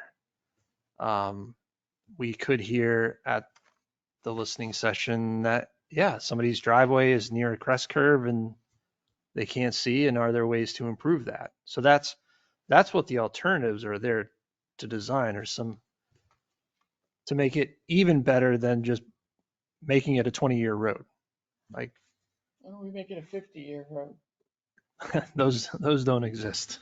So, Not in this area of the country. so you're, Not in the middle. what you're telling us with all of the jumble that you're using and the words that you're using is that your first design here is going to be a 20-year road Yes. with all of the drainage that it needs and all of the culverts it needs and uh, uh, where the rocks are and where the ledge is and all of that. And it's going to end up being a 20-year road. Yes. And you're going to come back with that. And if we want to add more to it, we can. And that's the second tier. Am I hearing this right? That would all happen as part of this initial phase. That by the end of this initial phase, the town will have decided really what the project is that they want Without making any assumptions. They're so without full of making shit. any assumptions. Kathy, can you just mute, please, instead of just talking out of turn? Thank you.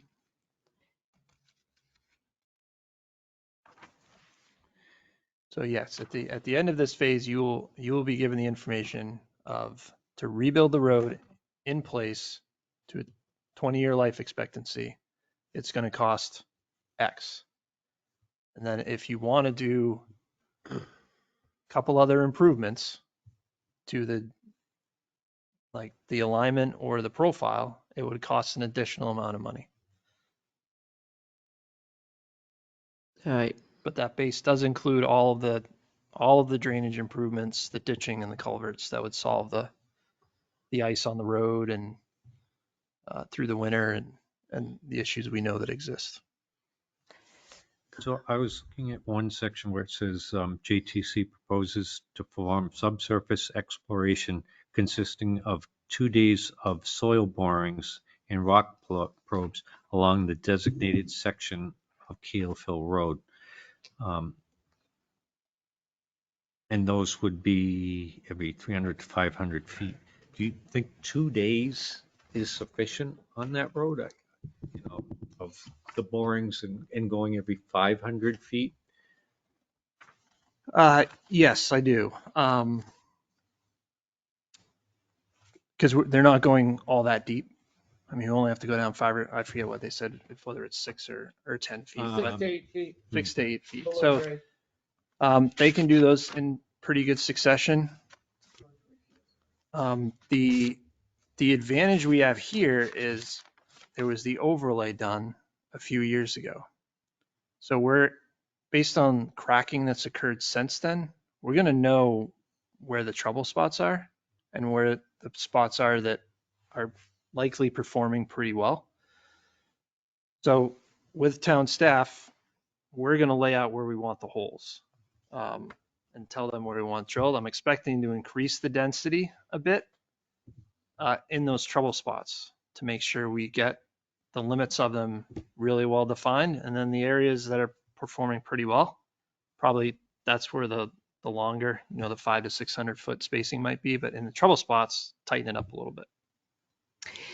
Okay, so we only have 15 minutes, and I think we want to talk about the island, and we also want to talk about something else. So choose your words lightly, and I think I want to go back to online in case they have one last question to ask. But I think we really want to get to the island and what you want to propose on that as well. We only have 15 minutes left. We have a long meeting to go to. We all set? Go This is ahead, Chuck. Chuck. Just one last comment. I think from those of us who live on the road and have traveled it for many years, and I've been close to 50 on it, the boulders and the rocks in the road, which have been causing the problems, and drainage, those to me are the really only the two major issues. I guess and I'll repeat, my disappointment is that maybe that wasn't made clear because I would have thought that within the $100,000 scope, we would have had the drainage issues addressed. And I'm not talking about replacing culverts under the road, but I'm talking about the drainage issues, especially around the first corner on Caleb Hill Road going down, and especially along that last section going down. And we both know that that's the problem. So thank you very much. Thank you, Chuck. You got that, right? And that going to be addressed in the first part? Yes. Okay. So they were going to actually bring up, I think, the 10-year highway plan. Is that correct? Yep. That's all So I was not at the Gazette hearing here. My staff was. Um, I was back in the office managing what was going on for the other meetings, but what we have heard as well with the Route 3 Main Street School Street intersection project is that there's a lot of concern and confusion, and a lot of it seems to be focused around the word roundabout. So what I can say, what we talked about with Jeannie on the phone earlier today, is that there's some history to this project under likely different boards. 2 10-year plan cycles ago, there was a proposal made from the town to Lakes Region Planning Commission to support improvements along Main Street from the high school to the west, from the west to almost to exit 20 to the east. And it was recognized as we're talking about Caleb Hill Road, huge investment, huge impact, many issues to deal with, unwieldy for the amount of funding that Lakes Region Planning Commission had some influence over directly. And so in the 10-year plan that was passed at that time, there was a focus on the intersection of Main Street and School Street.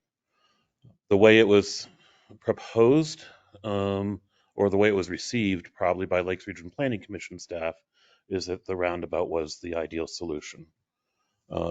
What I preach to my staff and project managers is that when we describe projects in a document like the 10-year plan or other things, is that we don't assume the solution before we identify what the issues are. So to talk about safety concerns and improvements needed in that intersection area is totally valid. But to say it's going to be a roundabout versus do nothing versus signals versus maybe a number of other options, there's better ways of wording the need. And after the Tilton Gassett hearing, that was made clear to us. And I really believe that even regardless of, I didn't receive it personally, the comments, but what I heard in meeting with staff was that whether it was said or it was intended, it wasn't really opposition to the need for improvements. It was opposition to an assumed outcome for the project. And we have worked with the executive council. We met with them yesterday for our first wrap-up meeting after all of the hearings, since we're done with the 24 hearings. What we were asked to do was to talk with you and see if there is an appropriate way to acknowledge what we're really looking to do along Main Street in that area, not just for School and Main Street, but also extending up to the retaining wall area that everybody is concerned about. And so what we really want to do is see if there is support from this current board for us to adjust the description of the project to talk about safety and intersection improvements at School and Main, and extend those improvements up to include looking at the wall and making improvements to that retaining wall so that Route 3 does not fall into the river. So you're tying the two things together? They really were intended to all along. If you look back at what Lakes Region Planning Commission had talked about in the original design, or in the original proposal that came forward, nothing was designed.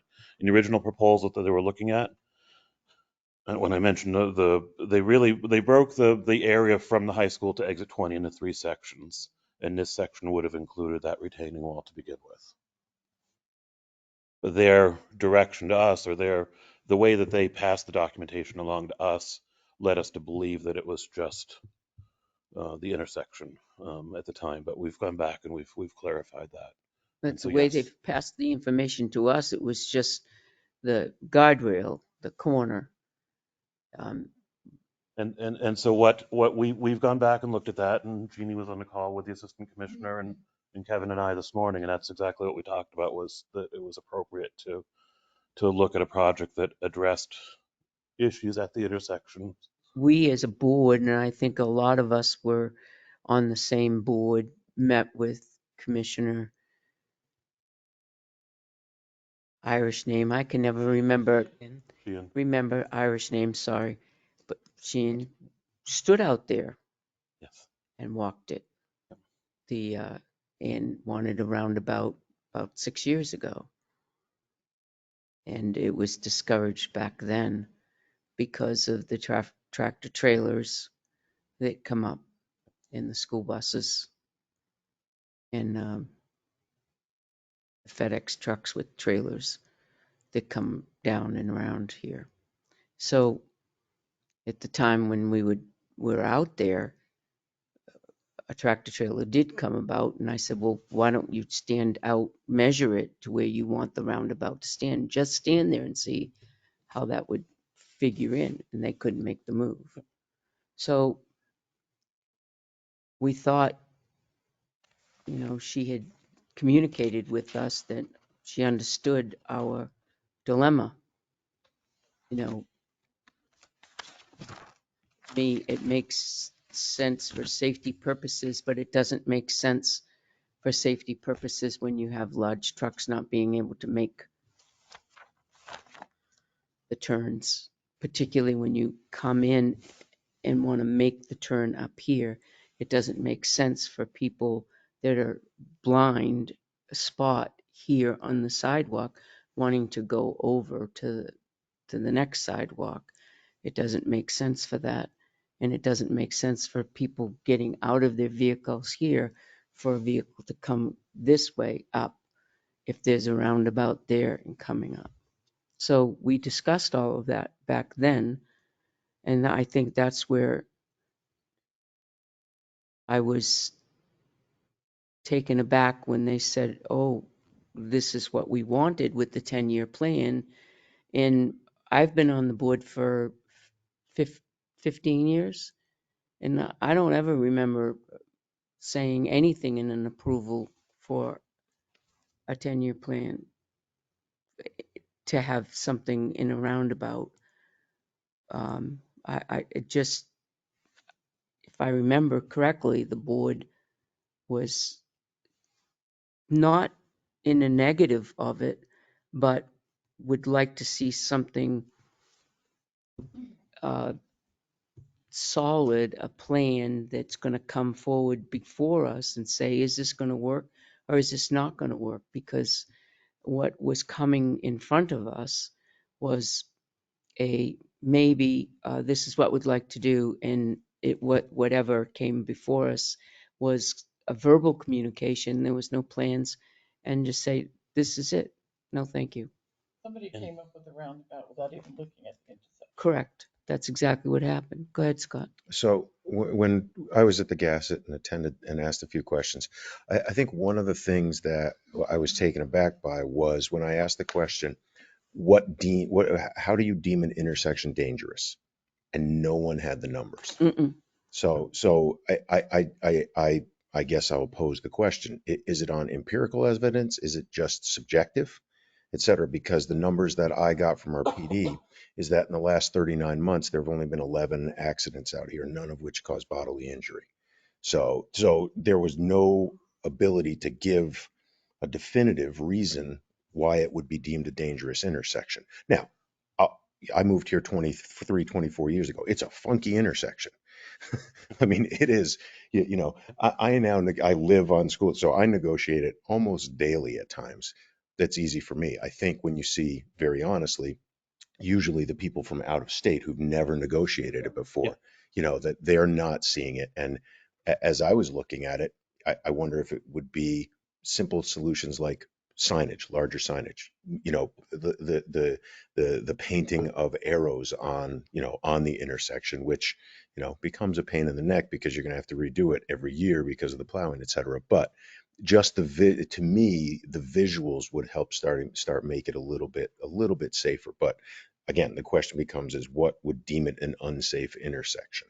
So It often occurs out here where the monument is. The round is a U-turn.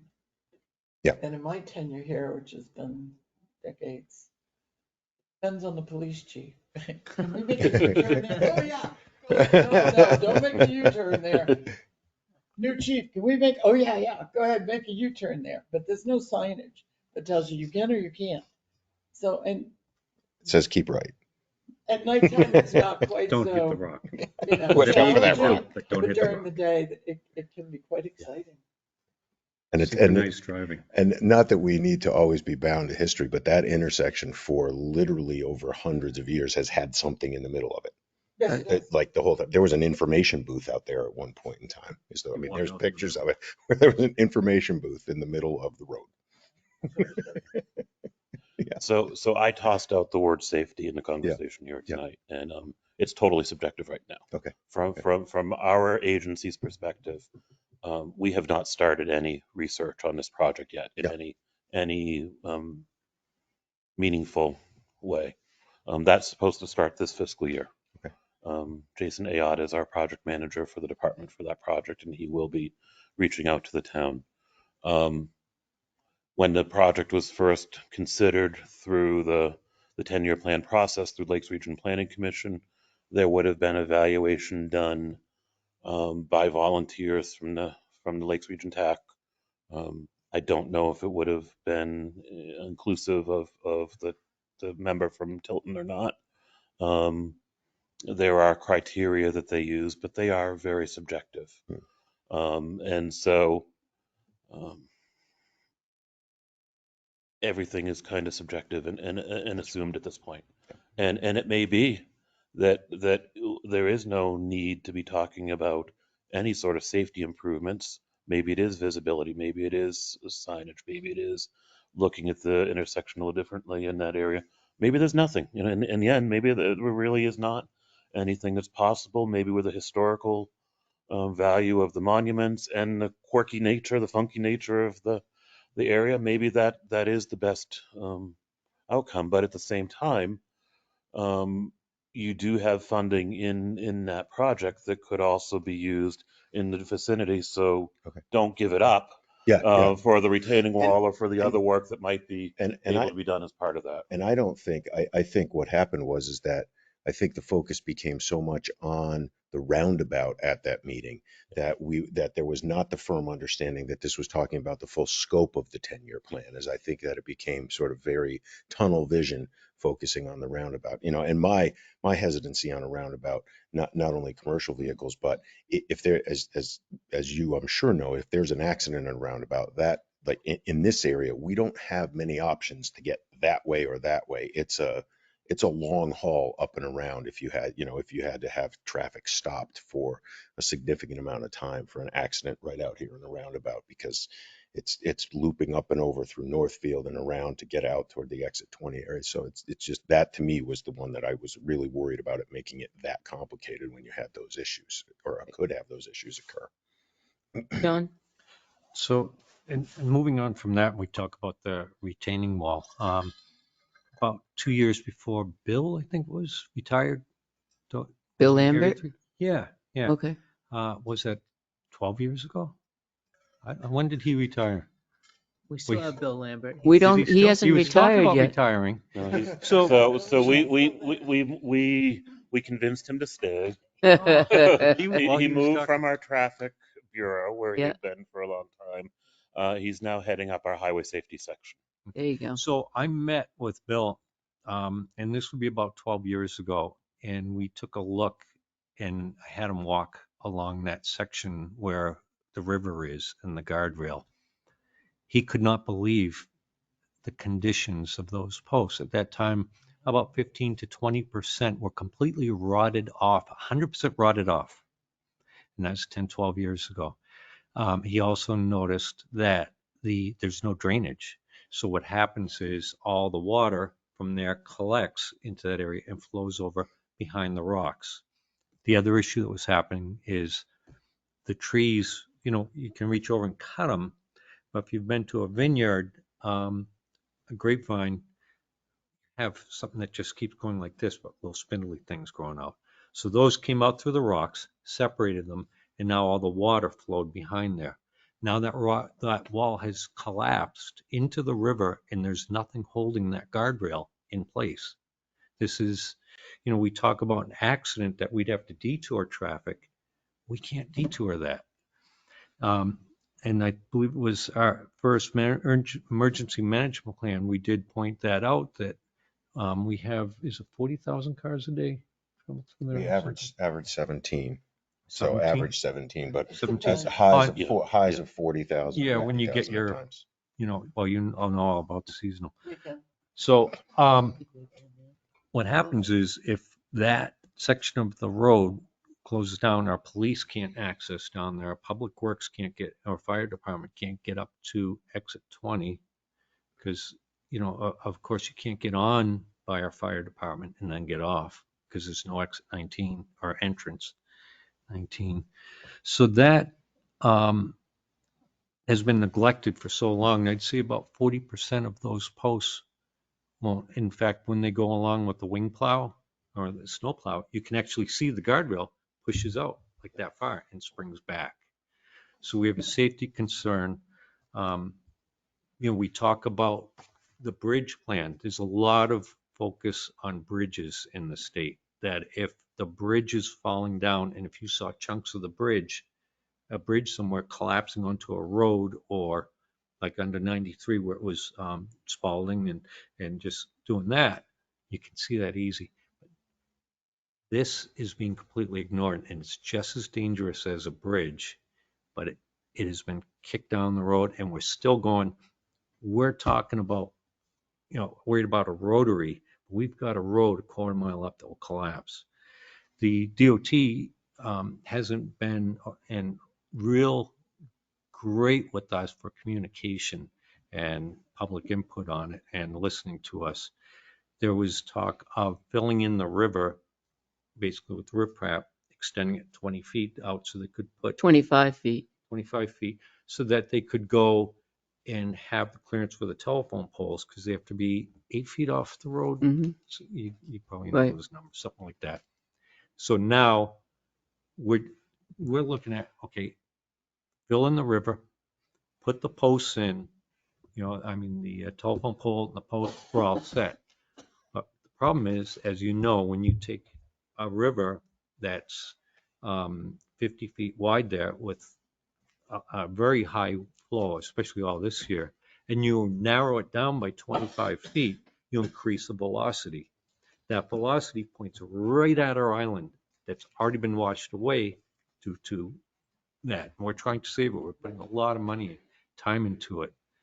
So we really need to take a look at that. And my thoughts are is that they're just waiting for it to collapse in. Then we have an emergency mitigation thing where we can just go and dump riprap while it's all done.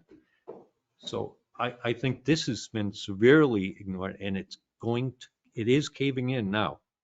It is seriously, the guardrails failed, and the blocks, because the concrete on a granite block wall has collapsed into the river. But you can't see it from standing there. You would have to go over on the other side and look and go, oh my God, why aren't they doing something? So that is something that I think where it's been ignored. We know that it's a big emergency management issue because we can't get emergency services through there if that goes out. Right. And if a car or something hits that, they will go in that river. And it's deep enough there and flows enough there so I think you probably know So, where I'm coming from with it. so a couple of observations or comments from that. One of the things, and the assistant commissioner made this very clear today, is that um, our district has done all that they are equipped and capable of doing in that area. It is beyond their level of not expertise, just their level of resources to be able to do more to save that wall. And that was one of the reasons why, in the context of the conversations that we were going to be up here tonight, it was really Dave's expectation of us that we come and say, look, we recognize, we hear that. And if our best way of addressing that need is by also looking and getting rid of the stigma of roundabout, and let's say, all right, Let's use federal funds to make intersection improvements if we can. Hmm. And you can tell us the hell with the intersection. Go move up a quarter mile, put all the money from that intersection into that retaining wall. If that's what you guys tell us to do, if that's what y'all would like us to do, that's what shows up in a 10-year plan that the executive council signs off on. Route On the 3 29th. is a major artery Yep. in this part of the state. If you sever it right up the street, that's going to cause Absolutely. problems. Absolutely. Problems. So we are here to say, if you are prepared to tell us something tonight, what would you like us to show in a 10-year plan? And we're going to start designing it this year. So why are we being put back at the end of the 10-year plan? No, we start design on, Because on I'm saying what, this should be like a 2-year what, plan. what you ask us to do starts being designed this year. I'm of the opinion that Oh, it's the guardrail. that's the retaining It's the wall is retaining wall, number hands one. down. I mean, it's That not is a our road, very it's not our dangerous. retaining wall. It belongs to DOT. So I'm Yes. curious, why would Tilton put it in our 10-year plan? Does that help DOT? So all towns through their regional planning commissions are offered the opportunity to identify Oh, I what they think. understand, But I understand. I was on the. yeah. You've been on TAC. I was on the TAC committee. So the question now is, so we have a project that's in the town of Tilton. You've gotten your foothold in the 10-year plan. We have an option that was put forward a few years ago. If that's not the priority of the town now, if we need to move that money up the road a little bit and take care of the needs that are there. Well, I guess I didn't ask my question correctly.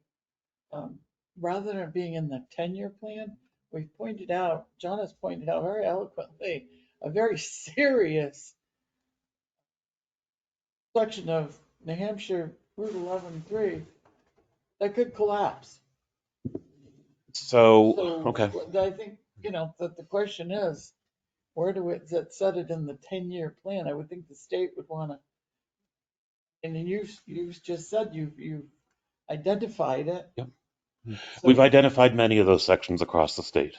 Yeah. And we really do need the input of the local Okay. communities to help prioritize what those are. And I'll say the same thing about Califf Hill Road.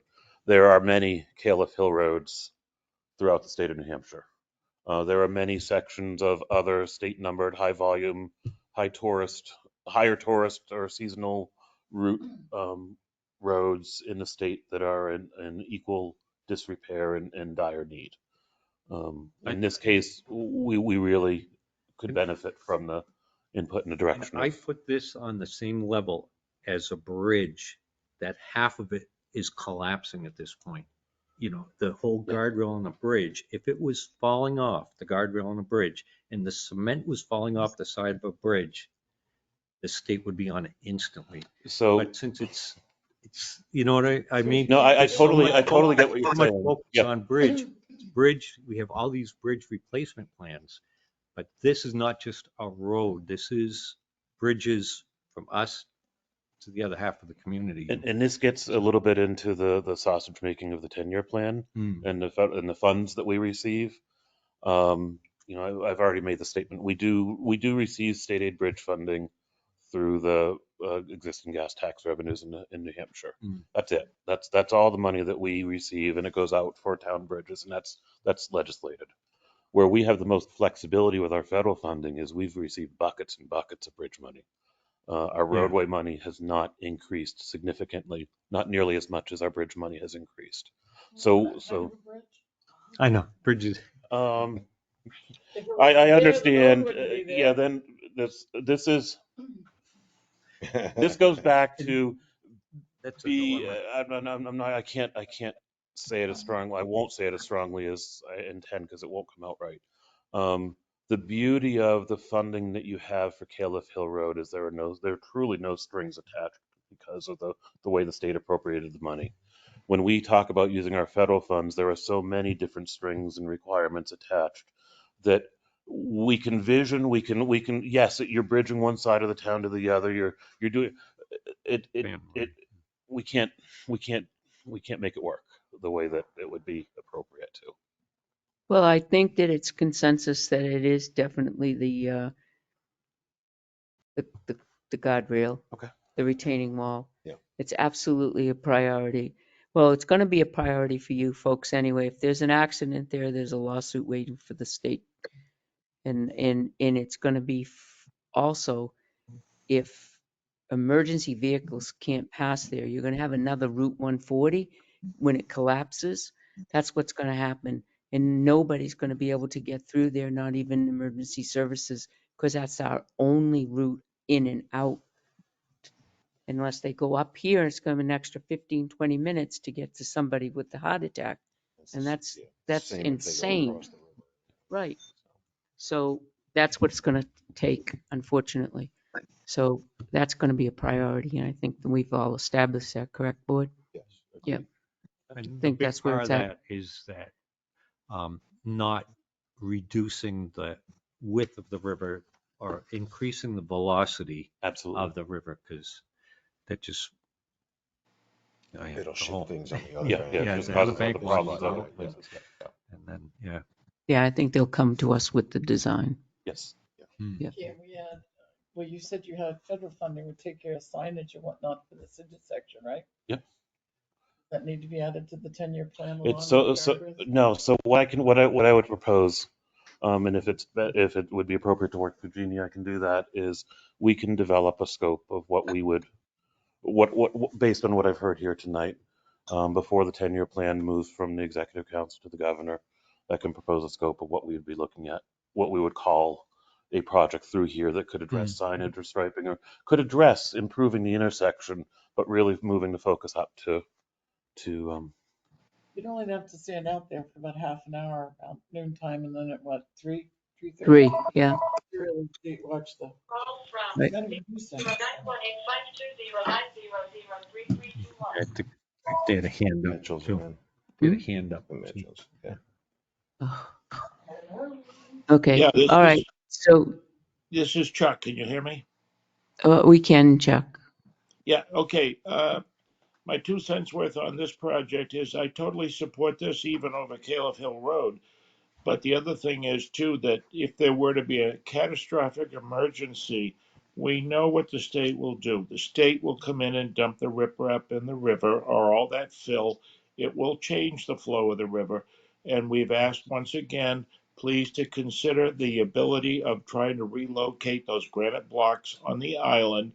That should be done, I think, as soon as possible. Thank you. To protect the island. Yes, good point, Chuck. Thank you. So if there's no more questions, I'll say thank you very much Nice meeting for you. coming in to meet with us. Yeah. Yeah, it was nice meeting you. It's Great. Thank you very much. absolutely. So much easier figuring things Provided out some like this. clarity. appreciate your Yeah. time. Yeah. Yeah. Anytime. I think it's given us a lot of clarity tonight. Good. Thank you. Agreed.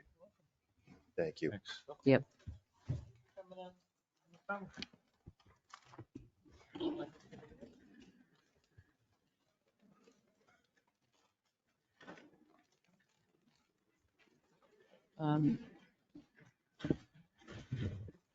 You can just leave it there. We're gonna have somebody come up right after you. Thank you. Nice Thank meeting you. you. Take care. Okay.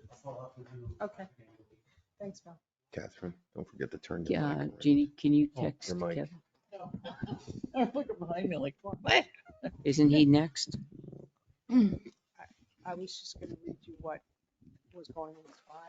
I didn't know, he was only here for the road. Oh, stuff. okay. I wish I wish I'd known we have additional stuff. Okay, never Oh, mind.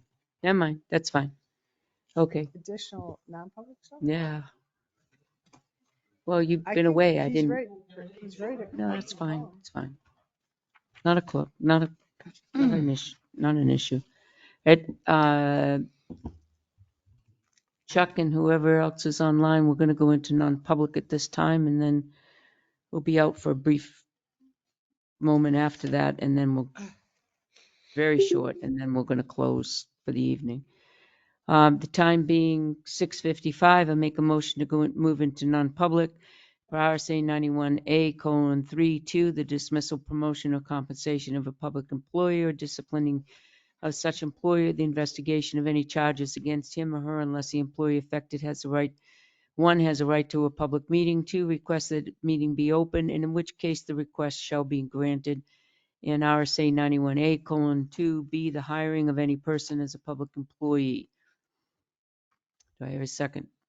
Ruggles second. Motion has been made and seconded. Roll call vote. Jessamine, yes. Ruggles, yes. Scanlon, yes. Dawson, yes. Constantino, yes. Thanks. That's what it like. This conference will now be recorded. Welcome back, everyone. I'd like to make a motion to seal the minutes of the November 9th, 2023, because disclosure would adversely affect the reputation of a person other than a member of the board permanently. Second. Is there any new business? Oh, any, Vote. all those in favor? Aye. Oh, it's Aye. just moving us along. Aye. Aye. Is there any new business to come Ooh, before us? ooh, I got one thing. John, do you have anything? No. No. Go ahead, John. No, well, I might have the same motion. I'm not sure. We could have a discussion on it. Maybe this will cover it. Motion to adjourn. All those in favor? Aye. Aye. We are adjourned at 7:55. I think I used to turn the. Oh, can- no. 8:55. Yeah. Oh, we're just an hour over. That.